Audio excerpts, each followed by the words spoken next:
World War II was not fought only with tanks and bombers, because beneath the thunder of armies, another war was unfolding in silence.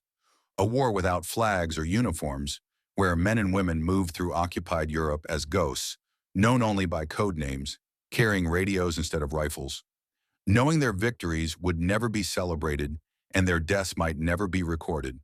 For this was the war of the OSS and the SOE, secret organizations born from desperation, tasked with sabotaging the Nazi war machine from within, and from the moment these agents stepped into the shadows, they understood one truth above all others: capture was not an option.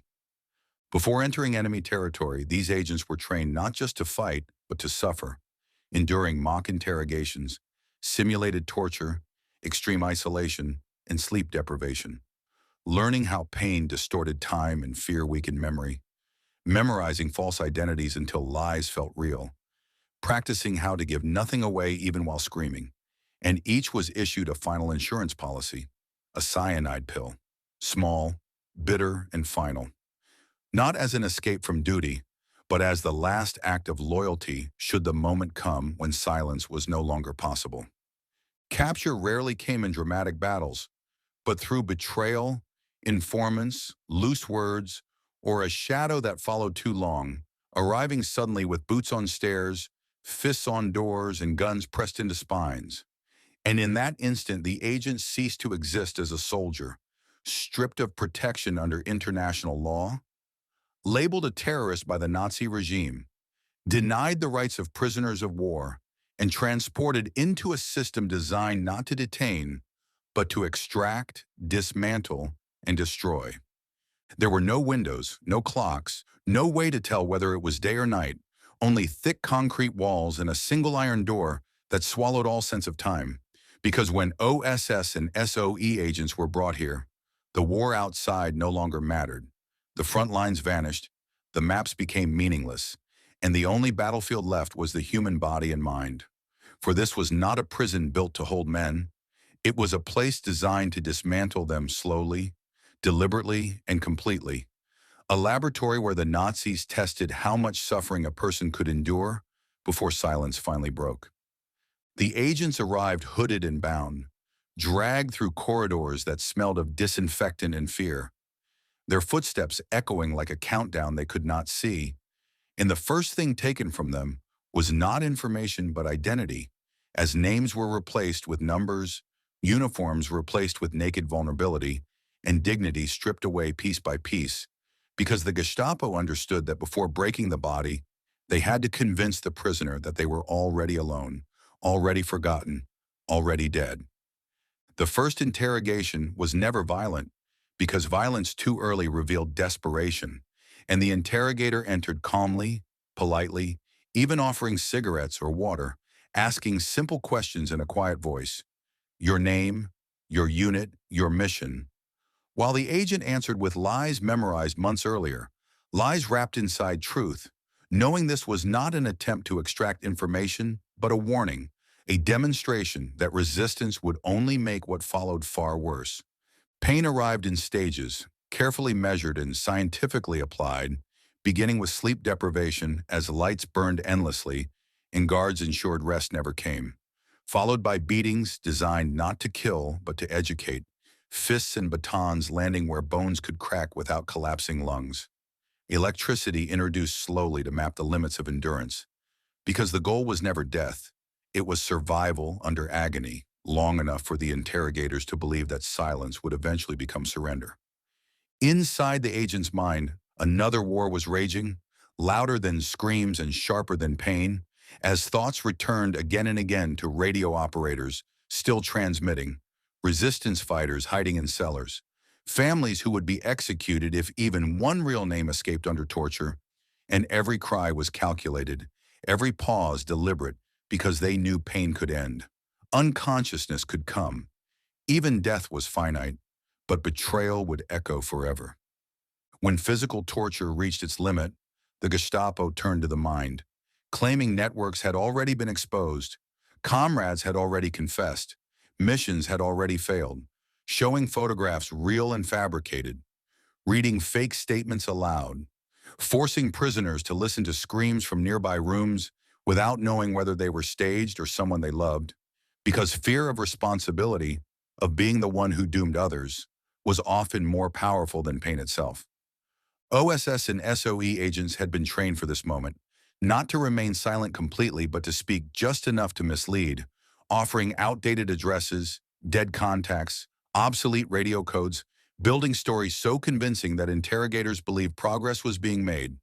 While every lie bought precious hours, then days, allowing resistance cells to disappear, sabotage to succeed, and entire operations to survive, turning the interrogation room itself into a battlefield of deception.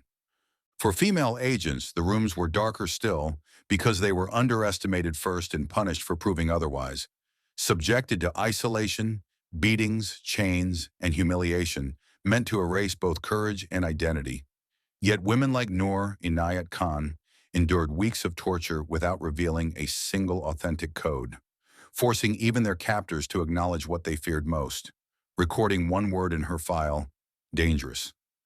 Eventually, every agent reached the same moment, when the body could no longer absorb another session and survival meant cooperation. And it was then that some chose the cyanide pill hidden in a tooth or pocket, while others chose silence, knowing execution was inevitable. Both decisions born not of despair but of loyalty, because death was temporary, but betrayal would live on in every life, destroyed by a single spoken word. The Gestapo believed torture guaranteed truth, but history proved them wrong, because pain can destroy flesh without touching conviction. And beneath layers of concrete, cruelty, and calculated suffering, the fate of Europe was being shaped by men and women who understood that silence could be stronger than screams, stronger than fear, and stronger than death itself. Female agents terrified the Nazis because they moved invisibly through occupied society, organizing resistance cells while appearing harmless. And when captured, they faced brutality sharpened by contempt. Yet women like Noor Inayat Khan and Violette Sabo endured beatings, chains, isolation, and humiliation without surrendering a single truth, forcing even their captors to acknowledge their danger. Because these women proved that courage did not depend on strength of body, but strength of conviction. Those who survived interrogation were often erased under a decree known as Nacht und Nebel, night and fog, transported secretly to concentration camps where records vanished, families were never notified, and prisoners disappeared into forced labor, starvation, disease, and execution. Their names removed from history itself, yet even here, silence endured, as agents refused to speak until the very end, carrying their secrets into unmarked graves.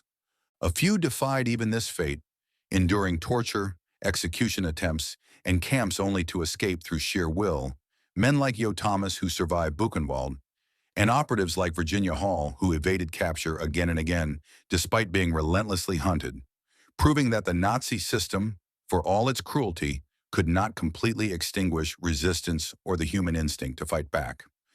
Because these agents never spoke, resistance movements survived long enough to cripple railways, disrupt supply lines, mislead German intelligence, and prepare the ground for D-Day. And while generals planned invasions and armies crossed beaches, the foundations of victory had already been laid in interrogation rooms, where silence held firm under unimaginable pain. When the war ended, there were no parades for most of these spies, as files remained classified, missions erased, and families left without answers, and many agents returned to ordinary lives carrying memories they could never share, while others were never found at all.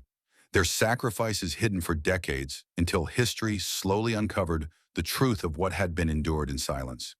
Today, their legacy is not written in monuments or medals, but in the freedom that followed, because these were men and women who understood that some victories are achieved not through force, but through restraint, not through speech, but through silence. And in choosing suffering over betrayal, they shaped the outcome of a world war without ever firing a shot in their final battle. They were captured. They were tortured. They were broken in body, but never in will. They never spoke.